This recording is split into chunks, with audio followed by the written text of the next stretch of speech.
예, 안녕하십니까. 한 주를 빠졌는데 정말 대단히 오래간만에 다시 강의를 한다는 생각이 듭니다.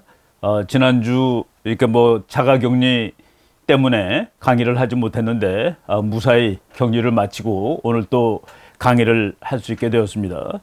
오늘 주제는 뭐 그 북한 문제가 상당히 시끄럽고 또 뭐 역시 그 한반도 주변에 그 미국과 중국의 그 군사 충돌마저도 예상할 수 있는 그런 상황이 지금 지속되고 있습니다. 그래서 오늘 그 강의 제목을 첫 번째 주제는 김정은 유일 신정 체제의 변고라고 한번 잡아봤습니다. 김정은 체제가 확실히 지금 변하고 있습니다. 지난 8월 20일 그 국정원장이 그 대국회 보고에서 나타난 말을 중심으로 북한에 무슨 일이 일어나고 있는지를 한번 말씀을 드리도록 하겠습니다. 그리고 이제 지금 중국하고 미국 사이에 혹시 전쟁 나는 거 아닌가 할 정도로 미국과 중국의 그 군사적 접촉 빈도가 대단히 높아지고 있는 이런 상황인데 그것이 우리에게는 어떤 의미를 가지는 것일까 등등에 대해서 말씀드리도록 하겠습니다. 우리가 그 북한에 대해서 뭐 북한 정보는 우리가 정확히 알 수가 없다고 얘기를 했죠. 그렇기 때문에 우리는 북한을 분석할 때는 그 북한 체제의 고유한 속성에 관한 이론을 알아야 됩니다. 그리고 거기서 나오는 그 데이터를 그 이론과 연계시켜서 이제 설명을 해야 되는데 김정은 체제는 유일 체제입니다. 유일. 그러니까 오로지 김정은이라는 그런 것이 바로 유일이죠. 그리고 신정체제, 신정체제라는 것은 인간이 통치하는 체제가 아니라 신이 통치하는 체제나 마찬가지다 하는 얘기입니다. 김정은은 사람으로 통치하는 것이 아닙니다. 신격을 가진 할아버지의 권위를 가지고 통치하는 겁니다. 거기에 무슨 일이 일어나고 있다. 변고라는 제목을 썼습니다. 두 가지 그 이벤트가 있는데 하나는 8월 20일 날 국정원 원장이 국회에다가 보고를 했습니다. 김정은의 권력에 변동이 있다라고 보고를 한 것이죠. 그리고 그 다음에 그거보다 이제 좀 한 열흘 전 일인데 8월 9일 날 일본 교도통신입니다. 일본 공동통신이라고 그러죠. 한국말로는. 미국이 평양에 연락사무소를 개설할 가능성이 있다라는 그 보도가 나왔습니다. 그리고 지난 4월 21일 날 미국의 그 좌파를 대표하는 CNN에서 김정은이가 수술받다가 죽었을지 모른다라는 뉴스가 나왔는데 이번에는 그거보다 약 뭐 한 4개월 후에 미국의 보수를 상징하는 폭스뉴스에서 김정은이 지금 유고 상태에 있다라는 그 보도가 인터넷 화면으로는 제일 꼭대기에 제일 중요한 뉴스로 또 올라와 있었습니다. 이런 내용들을 우리가 한번 정리해서 설명을 해 보도록 하겠습니다. 먼저 그 시간상으로 8월 9일자 공동통신 보도부터 먼저 말씀을 드리겠습니다. 여기에 뭐라고 나와 있냐면은 미국이 연락사무소를 평양에다가 설치할 방안을 검토하고 있다. 그러면서 그 일본 그 기자들이 해설하기에는 미국이 북한과 비핵화 문제를 해결할 실마리를 계속 찾고 있는 도중에 이런 이야기가 나온 것이다 라고 얘기합니다. 그래서 이제 만약 연락사무소가 설치가 되면은 미국은 평양에다가 미국 정부 관계자를 보내고 그리고 워싱턴 DC에는 북한 관계자가 각각 상주하며 국교가 없는 양측을 연결하는 사실상의 대사관 역할을 수행하는 방안을 상정하고 있는 것이다 라는 식으로 얘기를 했습니다. 여기서 이제 우리가 이 뉴스를 좀 학술적으로 읽어보면은 이거는 조금 좀 이 제대로 된 분석은 아닙니다. 왜냐면은 지금 북한하고 미국은 체제가 완전히 적대적인 체제입니다. 이 적대적인 체제가 서로 인게이지를 할 때 그것이 쉽지가 않습니다. 그러니까 체제가 비슷하면은 뭐 이렇게 결합이 잘 돼요. 그런데 체제가 다른 것이 결합할 때는 잘못하면 약한 체제가 죽습니다. 그래서 미국의 연락사무소가 평양에 들어간다는 것은 비핵화의 결과물이지 비핵화를 초래하는 원인이 되기는 힘듭니다. 그런데 이제 일본 기자들이 저런 식으로 얘기를 하고 있는 것은 그 논리적으로는 맞는 것이 아니다라고 일단 말씀을 드리겠습니다. 그 기사를 보면은 1994년 제네바 합의 당시 연락사무소를 설치하기로 했지만 비핵화가 진전되지 못함으로써 무산된 바 있다. 여기서도 당시 연락사무소를 그때 이제 김정일이 있을 때죠. 김정일이 정말 고민 많이 했습니다. 미국의 연락사무소를 평양에 갔다가 놀 거냐? 결국은 그걸 갖다 놓으면 우리는 다 죽는다라고 판단한 겁니다. 미국이 평양에다가 연락사무소를 갖다 놓으면은 그 건물 짓지 않겠습니까? 그 건물이 얼마나 크겠습니까? 저는 뭐 우리가 그런 얘기를 한번 한 적이 있었죠. 아마도 서울에 있는 미국 대사관만큼 큰 놈을 평양에다 갖다 놓을 거다. 그러면 평양이, 그 평양의 체제가 미국 연락사무소로부터 나오는 그 사실상 대사관이죠. 거기로부터 나오는 그 북한 말로 말하면 그 자본주의의 맹독을 버틸 수가 사실은 없습니다. 그래서 제네바 합의 이후에 연락사무소를 북한이 결국은 갖다 놓질 못한 것이죠. 그래서 저는 미국과 북한 사이에 연락사무소가 생겼다. 그러면 그 앞에 있는 문제들이 해결된 상황이라고 봅니다. 핵 문제가 해결되면은 연락사무소가 생겨요. 연락사무소가 생김으로써 핵 문제가 해결될 수 있는 실마리를 얻는 것은 아니다라고 나는 생각을 합니다. 근데 뭐 일본 정부가 이렇게 얘기했다고 공동통신에 나왔는데, 그 양국 간 연락사무소 설치 논의가 진전하면 비핵화 교섭 재개로 이어질 가능성이 있다고, 이거는 앞뒤가 바뀐 그런 거라고 저는 생각을 합니다. 한번 우리가 그 상상을 해봅시다. 미국이 평양에 건설할 연락사무소 어떻게 생겼을까? 제가 말이죠, 그 얘기하기 전에 그 북한이 개혁 개방을 못하는 참 딜레마 체제라고 말씀을 여러 번 드렸습니다. 여러분 그 지도 한번 보실 텐데, 북한이 말이죠, 딱 4군데를 열었다가 닫았습니다. 4군데를 열었다 닫았는데, 첫 번째 개방했던 것이 나진선봉입니다. 나진선봉은 1991년에 개방을 했었죠. 저쪽 함경북도, 그러니까 러시아랑 가까운 곳입니다. 두 번째로 열었던 데가 금강산입니다. 금강산. 금강산은 1998년부터 2008년까지 약 한 10년 동안 뭐 열고 있었다가 닫았죠. 그 다음에 신의주하고 개성공단이 각각 2002년 무렵에 이제 열렸습니다. 그 지도 한번 보세요. 나진은 북한의 동북쪽 끝이고, 그리고 신의주는 북한의 서북쪽 끝이고, 그리고 개성은 북한의 서남쪽 끝이고, 그리고 금강산은 북한의 남동쪽 끝입니다. 그러니까 북한 지도만 딱 따로 놓고 보면은 북한의 맨 구석지 4곳을 열었던 겁니다. 왜냐? 혁명의 수도 평양에서부터 가장 먼 곳에, 저것은 자본주의의 독입니다. 북한이 개방을 했다는 것은 독극물을 북한에 주입하겠다고 한 거나 마찬가지입니다. 그래서 평양에서부터 제일 먼 끝에 4군데를 열었는데, 그것도 너무나도 자신이 없어서 그냥 마시는 것이 아니라 빨대 들고 빠는 겁니다. 빨대 들고 빤다는 것은 뭐냐면은, 예를 들어서 낮은 선봉을 이제 자유무역 특구로 개방을 했는데, 거기에 북한의 보통 사람들, 사회주의가 가장 옳은 체제라고 확신하는, 확신을 강요당한 그런 사람들이 들어가서 구경하면 안 됩니다. 그래서 낮은 선봉을 오픈하면서 북한이 제일 먼저 한 일이 거의 한 3m 높이의 기둥을 세우고 그 기둥을 철조망으로 연결하는 겁니다. 철조망 길이가 무려 80km나 됐습니다. 그러니까 완전히 이거는 다른 나라예요. 북한이 아니라. 그렇게 무서운 겁니다. 개혁 개방이. 그것도 지금 다 흐지부지해서 안 되는 것이죠. 그런데 평양에다가 미국의 연락사무소를 집어넣겠다? 만약 그 말이 맞는다 그러면은 그것은 8월 20일 우리나라 국정원장이 국회에서 말했듯이 김정은 권력체계에 변동이 생겼다. 변동이 생기면 그것이 가능합니다. 김정은이가 유일 지도체제로 남아있는 한 평양에다가 미국의 연락사무소를 갖다 놓는 일은 어마어마하게 위험한 일이다 라고 이제 말씀을 드리겠습니다. 여러분 이거 지도 보시면은 북한만 딱 그린 지도 보면은 그 개방된 4곳이 그 상징하는 지정학적 의미를 그대로 우리가 알 수가 있죠. 북한이 다 알아요. 북한이 전면적인 개방을 실시하고 개혁을 실시하면은 북한 쭉쭉 크죠. 북한 중국 크듯이 클 수 있습니다. 그 사실 다 알고 있는데, 그것은 김정일 또는 김정은의 유일 신정주의 정치 체제가 감당할 수 있는 것이 아니다는 그 얘기입니다. 김정은의 체제는 개혁과 개방을 감당할 수 없기 때문에 개혁과 개방을 안 하는 겁니다.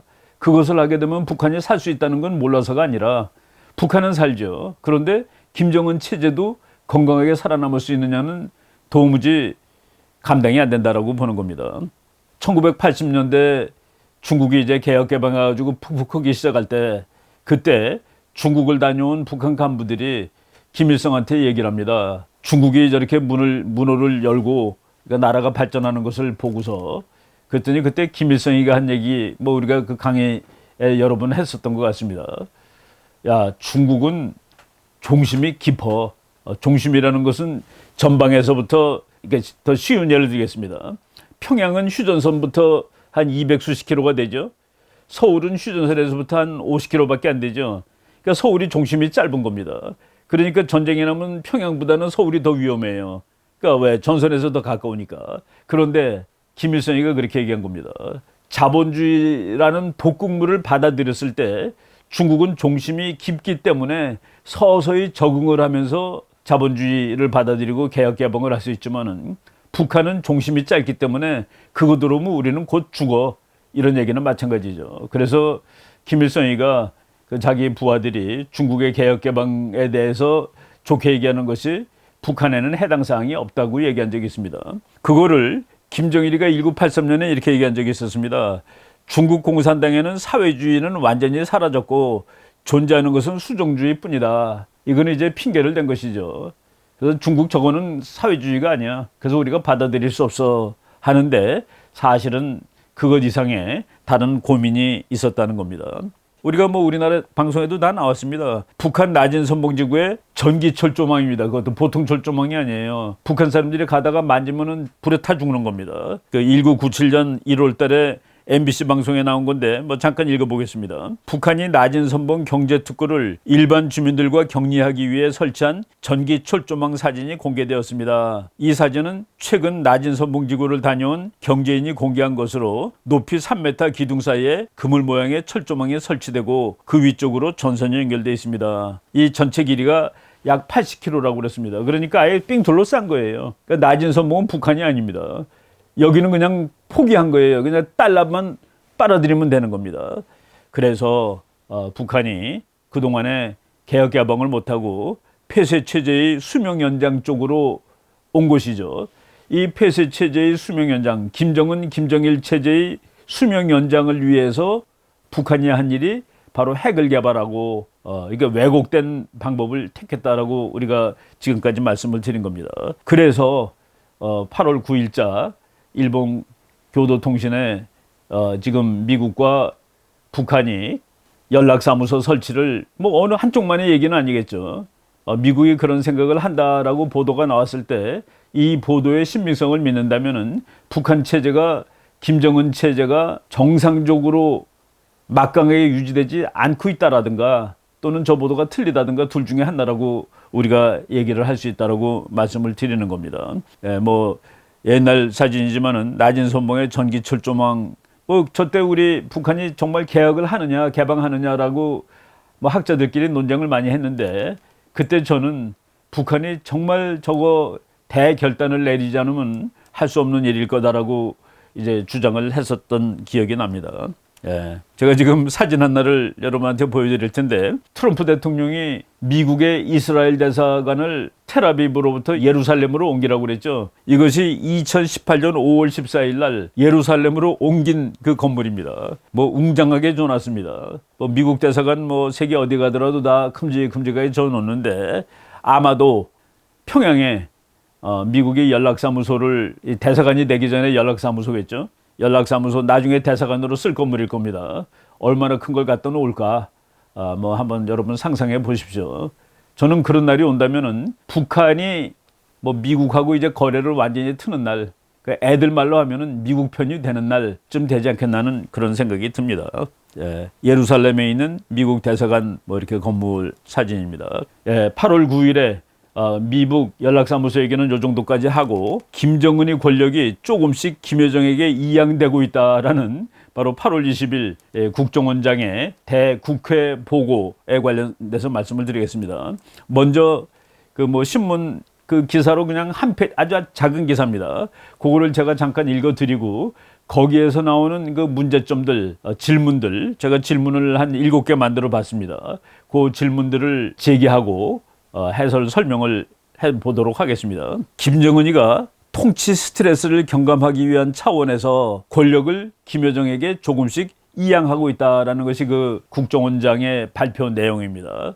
국가정보원이 8월 20일 북한 김정일 위원장이 동생 김여정 등 해가지고 복수를 썼습니다. 등에게 권력을 이양했다고 밝혔다. 김 위원장의 건강 이상설에 대해서는 일단 부인하였다. 그래서 정보위 야당 간사인 미래통합당 하태경 의원은 이날 오후 국회에서 열린 정보위 회의 직후 브리핑을 열고 김정은 동향에 대해 위임 통치라는 말이 나왔다라고 얘기했다는 겁니다. 김여정이 후계자로 정해진 것은 아니지만 위임 통치라는 말이 나왔대요. 그래서 김정은이 여전히 절대 권력을 행사하고 있으나 과거에 비해서 조금씩 권한을 이양하고 있다는 뜻이다 라고 얘기했답니다. 그리고 하태경 의원은 김여정이 사실상 2인자라고도 했다. 그러면서 김정은의 권력 이양 이유에 대해서 통치 스트레스 경감 차원이라고 했다. 그리고 또 하나 재미있는 분석입니다. 김정은이 그동안 9년 통치하면서 통치 스트레스가 많이 높아졌나 보다며, 두 번째는 정책 실패 시 김정은에게 총알이 튀는 것을 막기 위해서 책임 회피 차원에서 그렇게 한 것 같다라고 이제 이 보도를 했습니다.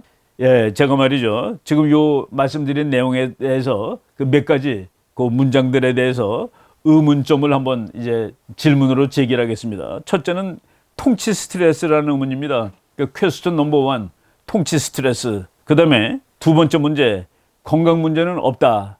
이게 두 번째입니다. 뭐 하태경 의원이 한 말하고 국가정보원장이 보도한 거를 신문에서 이제 혼합해서 보고를 한 건데, 세 번째, 동생 김여정 등에게 권력이 이양됐다. 그러니까 권력 공유의 주체가 단수가 아니라 복수라는 뜻입니다. 김정은, 김여정 등, 그러니까 이제 여러 명이 권력을 공유하고 있는 거예요. 그 다음에 위임 통치란 말이 나왔는데, 제가 그 제목에서 유일 신정체제라고 그랬습니다. 유일 신정체제 자체가 위임 통치입니다. 왜? 김정은은 하나님은 아니거든요. 김정은이 김일성은 아닙니다. 김정은의 권력 자체가 위임 통치입니다. 그 신정을 위임받은 거예요. 그런데 그것이 또 위임되었다라고 얘기했습니다. 이게 네 번째 질문이겠습니다. 그 다음에 다섯 번째 질문은 절대 권력을 행사하고 있으나 과거에 비해서는 조금씩 권한을 이양하고 있는 뜻. 절대 권력이라는 것은 100대 빵을 말하는 겁니다.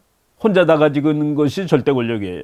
위임되고 있으나 그러면 이미 절대 권력이 깨졌다라는 소리가 될 겁니다. 그게 이제 다섯 번째 질문입니다. 그 다음에 김여정이 사실상 2인자. 북한에는 2인자가 없습니다. 1인자 한 사람이 있는 거예요. 그래서 그 여섯 번째 질문입니다. 그 다음에 일곱 번째 질문이 책임 회피를 위해서, 총알이 다 자기한테 날아오는 것을 피하기 위해서, 이것이 우리가 알고 있는 북한의 권력 구조 이론상 맞는 얘기냐. 그래서 제가 그 7가지 질문을 제기했고, 거기에 대해서 한번 제 나름대로 분석을 한번 해보겠습니다. 김정은이 통치 스트레스를 경감하기 위해서 권력을 이양한다. 우리가 이제까지 말이죠, 우리나라 각종 모든 신문들 김정은이 모든 것을 다 장악하고 있다라고 다 써왔습니다. 2011년 12월 달 자기 아버지가 죽은 후에 그냥 아버지가 죽었으니까 권력을 물려받은 것이죠. 그 다음에 군부 장악하고 당 장악하고 다 장악해서 절대 권력이 되었다라는 것이 지난 9년 동안의 이야기인데, 그동안의 통치 스트레스가 너무나 많이 쌓였다. 그러면 지금까지 한 얘기랑 앞뒤가 안 맞죠. 그리고 통치 스트레스는 독재자들한테는 없습니다. 그 민주국가에서 통치 스트레스가 있는 거예요. 국민들 말 안 듣거든요. 그래서 스트레스가 있는 겁니다. 닉슨 대통령이 말이죠, 정말 스트레스 많이 쌓일 때, 그러니까 그 워터게이트 사건이 막 터지고 그럴 때, 그때 벽을 주먹으로 치면서 거의 우는 듯이 얘기를 합니다. 나는 지구를 다 부실 수도 있는 힘을 가지고 있는 사람인데, 거긴 뭐 지구를 다 부실 수 있죠. 핵전쟁 일으키면 되니까. 그런데 이 기자들한테 내가 쩔쩔맨다는 그 마음을 그렇게 나타냈는데, 그건 정말 어마어마한 통치 스트레스입니다. 포악한 독재자가 통치 스트레스를 느낄까? 여기서 김정은이가 스트레스 경감 차원이라고 그러면 저는 그 말 맞다라고 보겠습니다. 근데 통치 스트레스는 아니다라고 보죠. 김정은이가 느끼는 스트레스는 무엇일까? 내부가 아니라 외부로부터 오는 스트레스입니다. 즉 미국으로부터 오는 스트레스예요. 혹시 저것들이 솔레이만이 죽이듯이 나도 죽이는 거 아닌가? 암살의 공포라는 미국 그 정보 보고서에 의하면은 김정은이 왜 살이 찌느냐 이렇게 썼습니다. To cope with assassination fears. 암살의 두려움을 극복하기 위해서 폭식을 하다 보니까 저렇게 살이 찐다라는 그런 얘기를 해드린 적이 있었을 겁니다. 포악한 독재자는 통치의 스트레스를 느끼지 않습니다. 아마도 미국으로부터 오는 스트레스가 너무나도 심각해서 라면은 뭐 조금 말이 된다고 저는 봅니다. 뭐 기왕 나온 김에 우리가 정치 권력 이론 잠깐 얘기하면은 여러분 그 트루만 대통령 집무실 사진인데 그 집무실 그 책상의 맨 앞에 The buck stops here라는 거 이게는 마지막 책임은 내가 진다라는 이렇게 번역을 하면 됩니다. 그러니까 마지막 이 제일 골치 아픈 거가 여기서 마지막으로 끝난다. 이거를 내가 해결해야 된다. 그러니까 나는 제일 어려운 문제를 내가 최종 해결하는 사람이다라고 하면서 이 대통령이 얼마나 그 힘든 것인가를 얘기를 한 것이죠. 우리 보통 미국 대통령을 그러죠. 세계에서 힘이 제일 강한 사람. 그런데 그 사람이 제일 불쌍한 사람이에요. 제일 힘든 사람입니다. 뭐 여러분들이 그런 사진 많이 볼 텐데 큐바 미사일 사건 당시에 케네디 대통령은 뭐 참 젊은 대통령이고 뭐 나중에 역사 보면은 아주 뭐 또 호방한 대통령이에요. 뭐 여자들하고 스캔들도 많고 그런 대통령인데 큐바 사건 때 정말 그 번뇌를 합니다. 야, 이거 3차 대전 터지는 거 아니야? 그렇다고 큐바에 와 있는 소련 미사일을 그냥 방치할 수도 없고. 그래가지고 저 사진 아주 유명한 사진이죠. 그 오발 오피스에서 참 이렇게 바깥 내다보면서 고뇌하는 그런 사진이 있습니다. 최근에 재밌는 책이 나왔는데 저도 그 일단 구입을 하고서 이제 읽을 계획으로 있습니다. 아직 다 인트로덕션밖에 안 읽은 책인데 책 제목이 그렇습니다. The hardest job in the world. 세상에서 제일 어려운 직업, The American Presidency, 미국의 대통령. 이 앞에 사진은 이게 그 존슨 대통령이 월남 전쟁을 하는데 참 되는 일이 없습니다. 그래가지고 저렇게 그 고뇌를 하고 있는 거예요. 저분은 이제 대통령 관둔 다음에 곧 돌아가셨죠. 60대 초반에 돌아가신 대통령인데 이렇게 고민을 했고 이렇게 고민하는 사진을 가지고서 미국의 자본주의는 또 재밌습니다. 이 사진 밑에 두통약 선전이 나옵니다. 이렇게 머리 아플 때는 이런 약 먹으라고. 예, 바로 민주국가의 대통령들은 뭐 미국의 대통령들 세계에서 힘이 제일 세지만은 the hardest job in the world. 예, 김정은이가 통치 스트레스 요거는 조금 그래요. 여러분 그 사진 하나 보는데 이것도 오래된 사진이에요. 2013년 5월 달에 찍은 사진인데 김정은이 그때 몇 살이겠습니까? 84년생이니까 29살 때죠. 그렇지만은 일단 북한의 권력을 이어받은 후입니다. 그런데 그 젊은 친구가 장군들, 그리고 북한의 관리들 다 비 맞아가지고 옷이 다 젖었는데 자기 혼자만 우산 쓰고 있습니다. 통치 스트레스예요, 저게. 이런 거 한번 잘 생각해 보십시다. 두 번째 질문. 건강은 문제가 아니다. 건강은 문제가 아니다라는 얘기했는데 김정은이 여러 번 수술한 거는 우리가 다 상식으로 알고 있습니다. 김정은이 아프다가 상식입니다.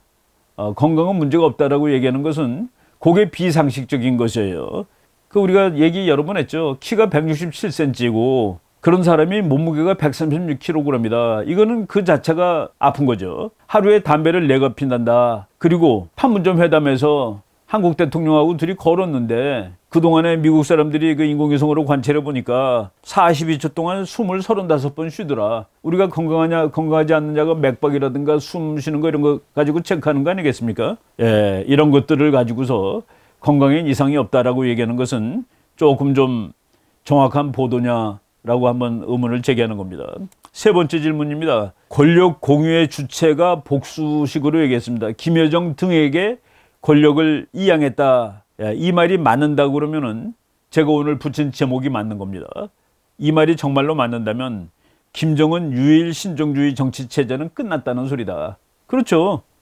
혼자 해야지 그게 김정은 체제고 김정은이 모든 것을 다 하는 신정 체제인데 그런데 자기 동생 등에게 자기 동생뿐만 아니라 군권, 당권, 또 뭐 경제권, 뭐 외교권 이런 그 여러 가지 권리가 있지 않겠습니까? 이거를 이양한다? 이거는 유일신정 체제가 끝났다라는 말이죠. 이 말이 맞다면은 뭐 영어로 보면 he is finished입니다. he is over. 끝났네. 그렇게 붙일 수 있습니다. 위임 통치 네 번째 질문입니다. 유일신정 체제에서 위임이라는 거는 지가 안 하고 다른 사람한테 가는 게 위임입니다. 논아주는 것은 위임이라고 말하기가 좀 힘들어요. 그렇죠? 김정은이가 할아버지의 신격을 위임받아서 하는 겁니다. 자기도 그냥 신이에요. 그래서 우리가 지난 시간에 한번 얘기했었죠. 참 말이 안 되는 얘기지만은 3살 때 총을 쐈고 100m 앞에 있는 전구를 맞췄고 10발을 10초 만에 쏘고 한 발을 쏘는데 1초밖에 안 걸려요. 8살 때 트럭을 몰고 80마일로 달렸다. 80마일 그러면 뭐 우리나라 사람들은 그 킬로미터를 쓰지만은 킬로미터로는 130km입니다. 트럭 타고 130km로 달렸다.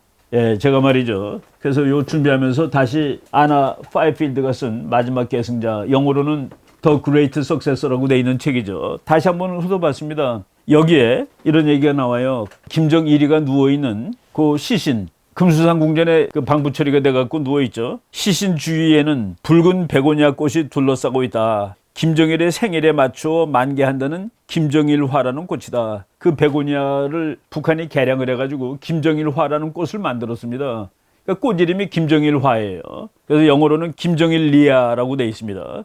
이 김정일리아라는 꽃은 김정일 생일날 핀답니다. 그러니까 이 아나 파이필드가 뭐라고 그랬냐면은 북한에서는 대자연의 법칙조차도 김씨 왕조의 영광을 위해 움직인다. 바로 김정은이가 가지고 있는 그 권력은 위임받은 권력인데 신격을 위임받은 겁니다.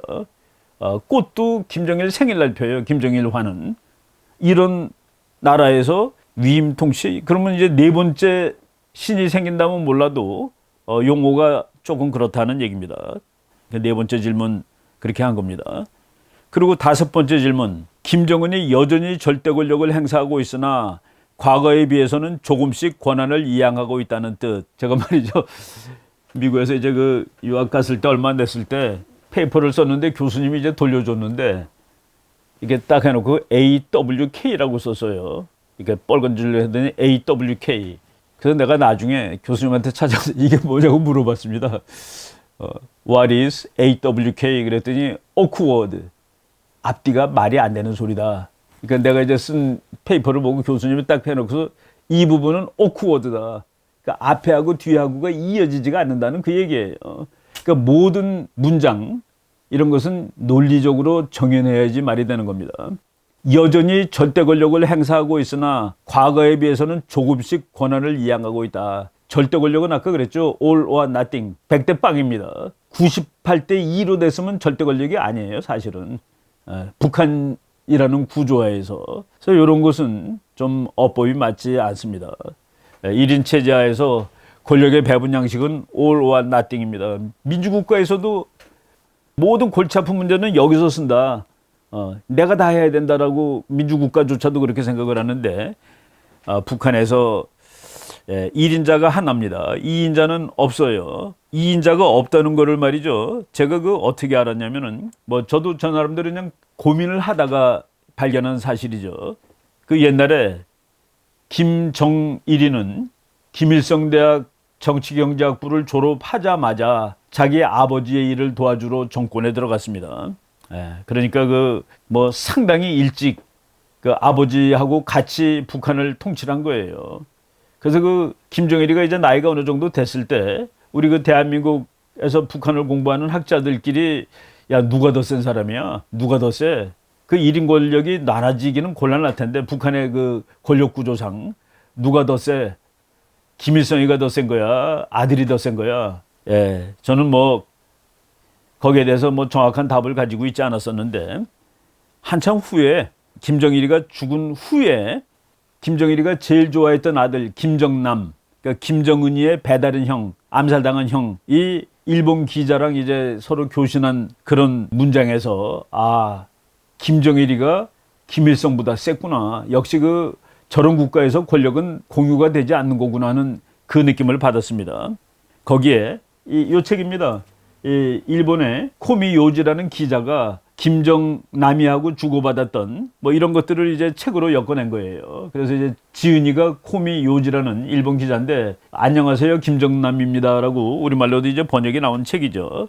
여기에 이런 말이 나와요. 그 어린애 김정은입니다. 그 어린애의 표정에는 북한처럼 복잡한 나라의 후계자가 된 인간의 사명감과 진중함, 앞으로 국가 비전을 고민하는 표정 등을 전혀 읽을 수가 없습니다. 이 세상에서 정상적인 사고를 가진 인간이라면 3대 세습을 추정할 수 없을 것입니다. 근데 이제 정상적이 아니니까 3대 권력을 세습했다라는 것이죠.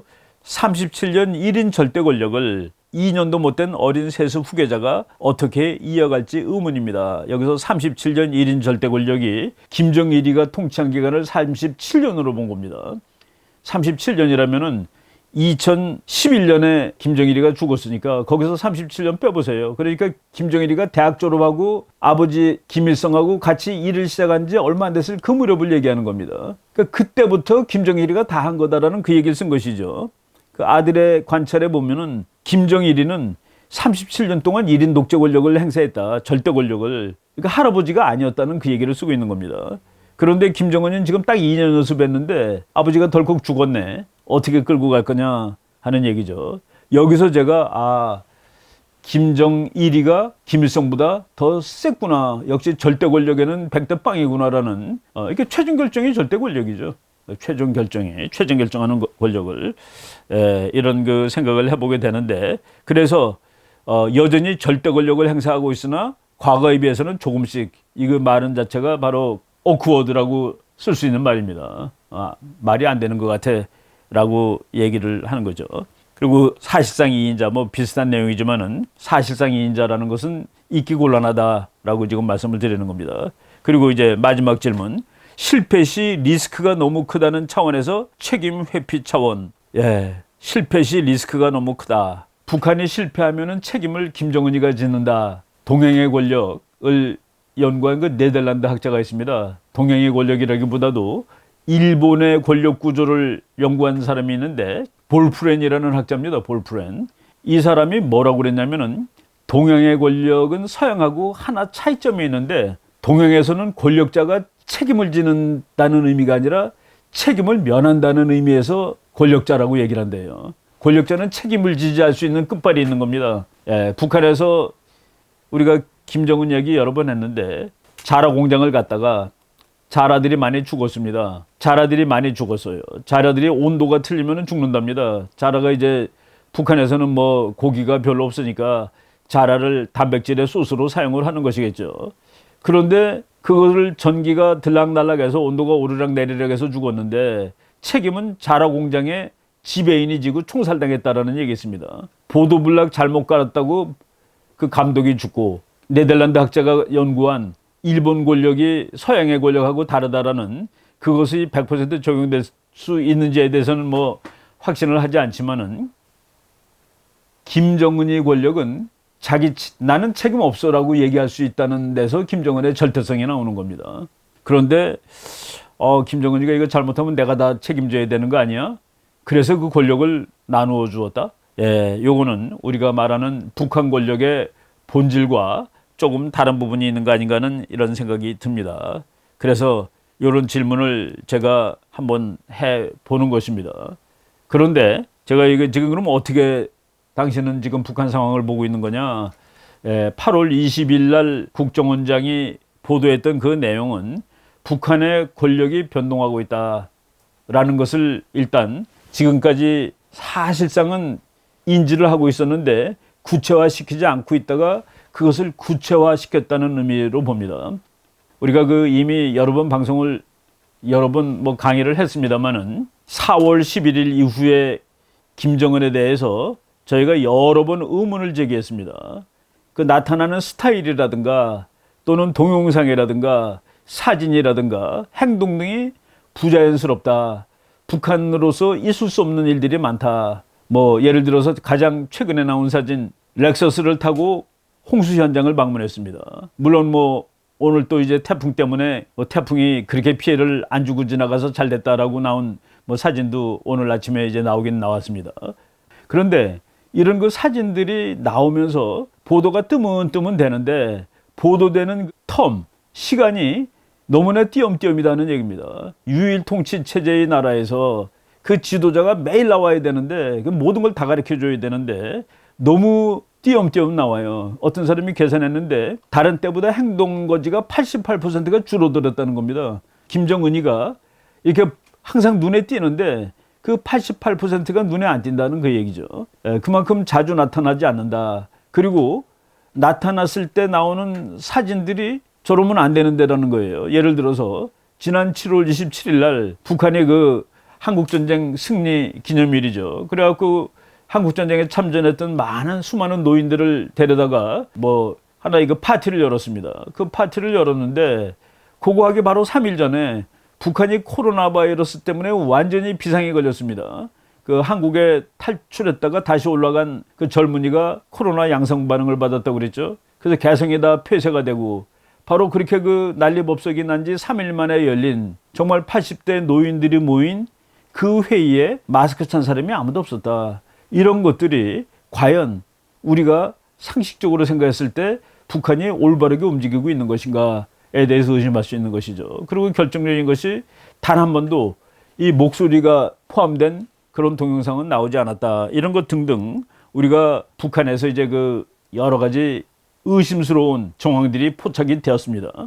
포착이 되었다라고 또 이제 질문을 했었죠. 그런데 그 이상스러운 정황이 맞다라고 얘기한 것으로 저는 8월 20일에 국정원장 대국회 보고를 평가하고 있는 편입니다. 아, 이제 김정은 권력의 한 단계가 바뀌는 것이구나.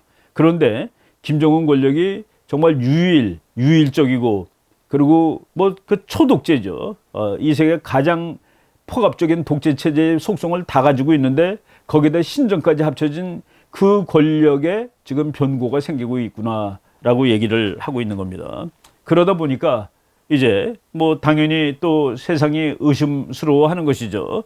4월 21일 날 미국 CNN 방송에서 처음 김정은의 유고를 얘기했다고 말씀드렸습니다. 그러다가 한 4개월 지난 8월 23일 폭스뉴스에서 같은 내용의 소식이 나왔다 이겁니다. 그래서 같은 내용의 소식을 또 보도했다. 김정은이 지금 유고다라는 얘기입니다. 김정은이가 위험하다라는 것이 여러 군데 나오고 있습니다. 뭐 폭스뉴스에 나왔다는 사실은 그 대단히 중요해요. 이게 한번 제가 폭스뉴스 그 화면 캡처한 건데 김정은 in coma, sister set to take control, South Korean ex diplomat alleges. 예. 그리고 보면은 이렇게 나와요. 김정일 해가지고 이름을 김정일 ILL 김정일 아프네 뭐 이런 식으로 이제 그 영어 말을 이제 한 것이죠. 예, 이런 뉴스가 어쨌든 간에 그러니까 탑 뉴스로 여러 시간 동안 떠 있었다는 그 사실이 의미가 전혀 없다고 얘기할 수 없습니다. 그리고 그 이외에도 뭐 여러 그 미국의 매체들이 이런 얘기들을 지금 하고 있는 겁니다. 그래서 그 뭐 이런 식으로 이거는 뭐 심리적인 압박이 되겠죠. 그렇지 않아 하고 다시 건강 상태를 증명해서 보여줄 필요도 있고 그런데 지금 보면은 뭐 미국이 북한에 대해서 정말 그 완전히 전방위의 공격을 가하고 있습니다. 북한이 지금 뭐 해킹을 통해서 뭐 ATM을 공격해가지고 돈을 뭐 20억 달러 정도 갈취하려던 것을 미국이 이제 막았다라는 뭐 이런 방송도 나오고 그리고 이제 금년 가을 유엔에서 북한의 그 인권 문제를 다시 거론하겠다 나오고 그리고 북한에 잡혀갔다 온 그 목사님이 배상 청구를 하고 이런 식으로 북한을 뭐 완전하게 미국이 몰아가고 있습니다. 오늘 아침에 제가 그 미국 국방장관 얘기 잠깐 나온 거를 인용함으로써 이제 그 오늘 앞에 강의를 마칠 텐데 에스퍼 장관이 지금 이제 아시아 쪽을 순방하기 위해서 지금 하와이를 들려가지고 이제 출발할 모양인데 하와이에 다니엘 이노우에라는 그 아주 유명한 상원의원이 있습니다. 그 상원의원을 기념하기 위한 연구소에서 이번에 그 강연을 했는데 이런 얘기를 했더라고요. 북한의 비핵화는 계속 추진할 거다. CVID. 여기서 한 발자국도 뒤로 물러서지 않는다라고 얘기를 했는데 거기 연설 내용 8월 26일입니다. 하와이 시간으로. 그 연설 내용의 대부분은 중국에 할애되고 있습니다. 중국에 할애되고 있는데 북한 얘기가 잠깐 나오는데 거기에서 상당히 오래간만에 꽤 의미심장한 얘기를 한마디 했다라는 것이 있는데 CVID를 계속 추진하고 그리고 미국 국방부는 미국 외교부, 미국 국무부가 하는 일을 뒤에서 후원한다. 그런데 만약의 경우 일이 잘못될 경우 전쟁을 하게 되면은 우리는 싸워서 이길 것이다 라는 얘기했습니다. 마지막 말이 if necessary, fight and win. 만약 필요하다면 싸워서 이기겠다. 라는 얘기까지 지금 8월 하와이 시간으로 8월 26일 날 한 얘기예요. 만약 상황이 악화된다면 우리가 전쟁을 억제할 수 있고 전쟁을 억제하는 것이 이제 물론 첫 번째 의무죠. 필요하다면 싸워서 이길 것입니다. 라고 연설을 한 그 장면을 오늘 아침 봤습니다. 제가 그 2부 강의할 때 에스퍼 장관 말을 뭐 잠깐만 더 인용을 하겠습니다만은 북한 관련 부분은 이 정도까지 이제 말씀을 드릴 수가 있을 것 같습니다. 네, 그래서 그 8월 9일에 연락사무소 이야기, 8월 20일에 북한 김정은 권력의 변고 이야기, 이런 것들이 우리가 어떻게 판단하는 것이 좋은가를 뭐 저널리즘적이라기보다도 그 아카데믹하게 한번 이렇게 생각해 볼 수 있지 않겠냐 하는 그 말씀을 오늘 드렸습니다. 네, 1부 강의를 여기까지 하고, 그리고 이제 2부, 지금 중국하고 참 미국하고 야단이에요. 이것이 우리한테 어떤 의미를 가질까에 대해서 말씀을 드리도록 하겠습니다. 네, 1부 여기까지 하겠습니다.